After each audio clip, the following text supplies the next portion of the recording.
Bonjour, je vous fais un petit corrigé donc, pour l'évaluation du chapitre fonction de la partie 2 que vous avez fait donc mardi. Ce chapitre est important. À la reprise, c'est peut-être un chapitre qui sera évalué, donc c'est important de bien comprendre ces différentes erreurs que vous aurez pu faire. Voilà, pour pouvoir vous entraîner avec ça. Puis je vais vous faire un petit corrigé pour essayer de bien comprendre tout ça. Donc commençons avec l'exercice 1. On vous dit qu'un scarabée a une longueur réelle de 20 mm. Moi j'ai mis D pour la distance réelle. Et sur le dessin, on a mesuré 8,5 cm.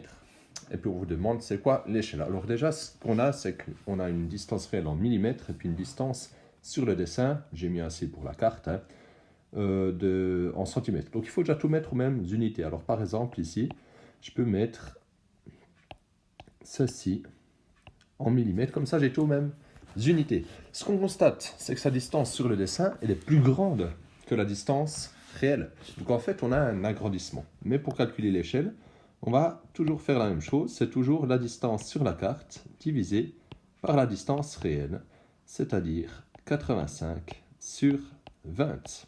Si vous faites ça à la calculatrice, ça vous donne 4,25. Alors comment comprendre ça? Là, on a un agrandissement. Pour noter cette échelle-là, on va mettre la chose suivante. On dit que l'échelle vaut, puis on note 4,25, 2.1. Et j'ai ma réponse ici. En fait, si le nombre ici, qui est devant les 2 points, il est plus grand que le 1 qui vient après, c'est que c'est un agrandissement. Si c'est le nombre ici qui est plus grand et puis que le 1 de là, je vous donne un exemple, par exemple 1 50 millième, hein, c'est typiquement une échelle de carte.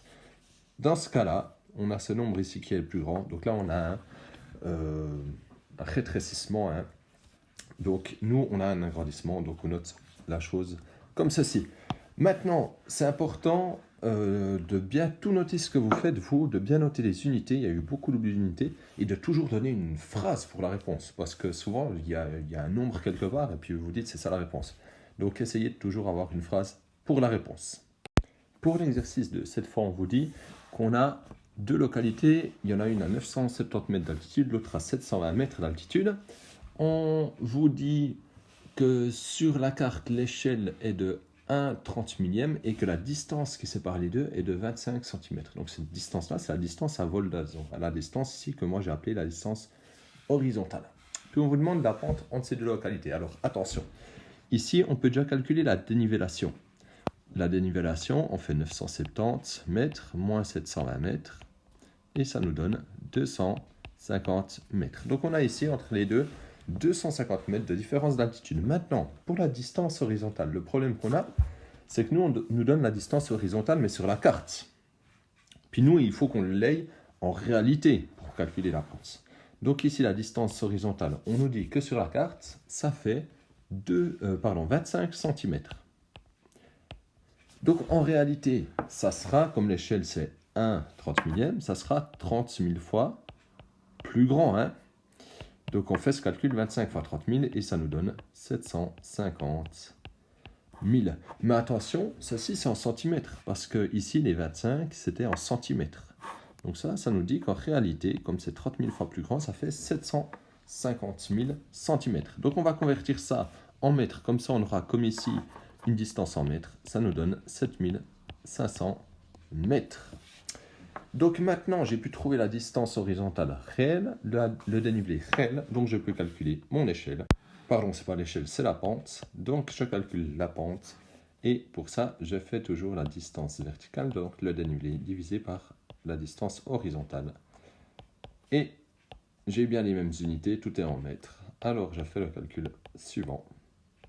250 divisé par 7500. Et ceci, ça va nous donner 0,0333, donc en fait 3 périodiques. Donc si je mets ça en pourcentage, je multiplie par 100, ça me fait 3,3 périodiques pour cent. Donc de nouveau, je mets la réponse finale sous forme d'une phrase, la pente vaut 3,3 périodiques pour cent. Et prenez vraiment l'habitude de noter cette réponse. Hein. Ça, il faut vraiment vous améliorer à ce niveau-là. Pour l'exercice 3, donc on a mon frère qui achète un vélomoteur à 3 550 francs. On vous dit qu'il fait ça en 2 versements. Mais attention, au premier versement, il paye le 20% de son prix. Et au deuxième versement, on ne vous dit pas qu'il paye 30% de son prix, ce que beaucoup ont fait. On vous dit qu'il paye 30% de ce qui reste à payer. Donc au premier versement, il va payer le 20%. Donc au premier versement, il paye le 20% de, donc on multiplie, 3 550. Puis si vous faites le calcul, ça vous donne 710 francs. Donc attention, il a payé 710 francs au premier versement. Ça fait que si il doit payer en tout 3 550 francs, ben après le premier versement, il reste à payer la différence des deux, soit 3 550 moins 710. Et ceci, ça va nous donner 2 840 francs. Donc il reste 2 840 francs à payer, parce qu'on vous dit qu'au deuxième versement, il paye le 30%, mais de ce qui reste, pas du prix total du vélomoteur, donc de 2 840 francs. Et ceci, ça nous fait 852 francs. Donc maintenant, s'il a payé ici 710 francs au premier versement, 852 au deuxième, ce qu'il lui reste à payer, c'est donc la différence des deux. Donc 3550 moins 710 moins 852. Et ceci, ça va nous donner 1988 francs. Voilà pour cet exercice 3. Maintenant pour l'exercice 4. Donc l'exercice 4, c'est peut-être le plus compliqué selon moi. Donc ici, on a la gare. On a le train 1 qui va dans la direction, je l'ai fait partir à gauche, et le train 2 qui va dans l'autre direction, la direction opposée. Donc le train 1, il parcourt, je l'ai mis ici en rouge, la distance 1, puis le train 2, la distance 2. Donc en fait, la distance qui va les séparer, c'est la somme des deux distances. Alors attention, le temps, on vous dit que c'est 3h25 minutes. Mais là, plusieurs ont fait l'erreur. 3h25 minutes, ça ne fait pas 3,25 heures, hein, attention. Parce que 3h25 minutes, donc on a ici 3 heures, donc 3 heures pleines, donc ça va. Mais 25 minutes, pour savoir combien ça fait d'heures, on doit faire 25 divisé par 60. Ok? Et du coup, si vous faites ceci, ça vous donne, donc 25 divisé par 60, ça vous donne 0,41 et 6 périodiques, donc la somme des deux, 3,416 périodiques heures. Maintenant, pour le train 1, on connaît sa vitesse. Sa vitesse, elle est de 70 km/h. Donc je vais le mettre ici, vitesse 70 km/h. On sait qu'il fait 3,416 périodiques heures. Attention, le 3,416 périodique, il faut bien le mettre ça en mémoire, hein, parce que c'est ce résultat-là qu'on va utiliser pour après. Maintenant, nous, on sait ce qu'on veut déterminer, c'est cette première distance. Donc, on connaît la formule de la vitesse, d sur t.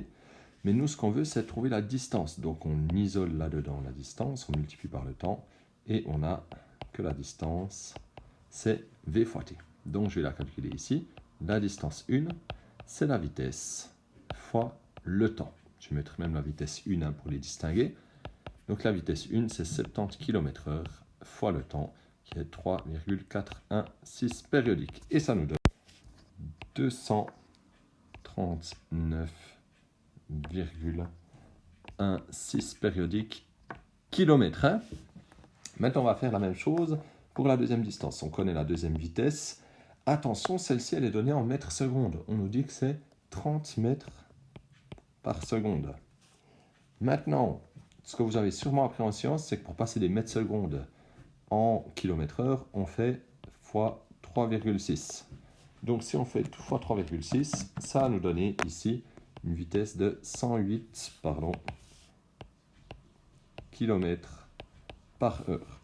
Le temps, il n'a pas changé, c'est toujours le même. Et nous, on cherche la deuxième vitesse. Donc, on va faire comme avant. On va partir ici de cette équation. On va la transformer pour trouver la distance. Je ne vais pas le refaire comme j'ai fait avant. mais je peux calculer cette fois la distance 2 en faisant la vitesse fois le temps. Donc, c'est-à-dire 108 fois 3,416 périodiques. Et ceci nous donne 369 km. Donc, on sait que le premier train parcourt une distance de 239,16 périodiques km, le deuxième de 369 km. Donc, la réponse finale, ici. La distance qui sépare les deux est 2, donc on fait la somme des deux. Et ça va nous donner 608,16 périodiques kilomètres. Pour l'exercice 5, donc on a un exercice avec une fontaine. On vous dit qu'on a un réservoir d'une capacité de 18 000 litres, donc ça équivaut au volume. Un débit de 40 litres par minute, et puis on vous demande combien d'heures il faut pour remplir le réservoir. Alors ici, on part de cette formule ici de départ, mais nous, ce qu'on veut, c'est le temps. Donc on va devoir transformer ça pour isoler T. Donc d'abord, on se débarrasse des fractions. À droite, il nous reste le volume, à gauche, le débit, fois le temps. Maintenant, nous, on veut se débarrasser du débit pour isoler le temps. Donc, on divise par le débit. On trouve que le temps, c'est V, le volume, divisé par le débit. Grâce à ça, on va pouvoir calculer le temps qu'il nous faut. Donc, pour calculer ce temps, je fais le volume divisé par le débit. Maintenant, j'ai un volume qui est donné en litres et un débit qui est donné en litres par minute. Donc, la réponse, elle va être en minutes. Mais moi, je veux une réponse en heures. Donc, 450 minutes, je divise par 60 et ça me donne 7,5 heures, autrement dit 7h30 minutes. Donc, je note la réponse. Il faudra 7,5 heures. Voilà pour ce 5.